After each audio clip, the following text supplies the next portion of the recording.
Hello दोस्तों, कैसे हैं आप सभी लोग।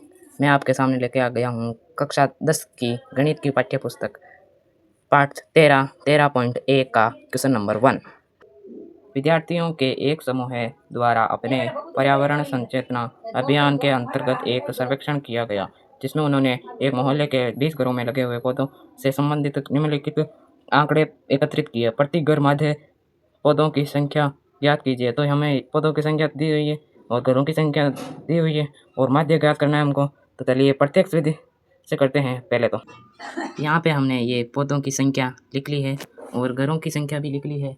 घरों की संख्या को हम FI से डिनोट करते हैं और वर्ग चिन्ह निकालने पर हम XI से डिनोट करते हैं और इन दोनों का गुणा करेंगे FI और XI का। तो यहाँ पे लिख दिया है हमने।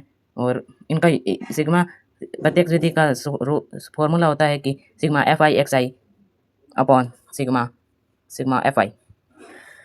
सिग्मा का मतलब है इनका योग और FI XI मतलब इनका FI के बीच और XI के बीच इनका गुणा है, इसलिए हम एक और एक का गुणा करते हैं। तो ऐसे ही सभी संख्याओं का गुणा कर देंगे हम और फिर बाद में हम इनका योग कर देंगे। और सिग्मा FI सिग्मा का मतलब है योग करना, इसलिए हमें माध्य ज्ञात करना है। तो रूल फॉर्मूला लिख दिया और माध्य ज्ञात करने सिग्मा FI XI का मान 162 आया है, तो हम वैल्यू पुट कर देंगे यहाँ पे।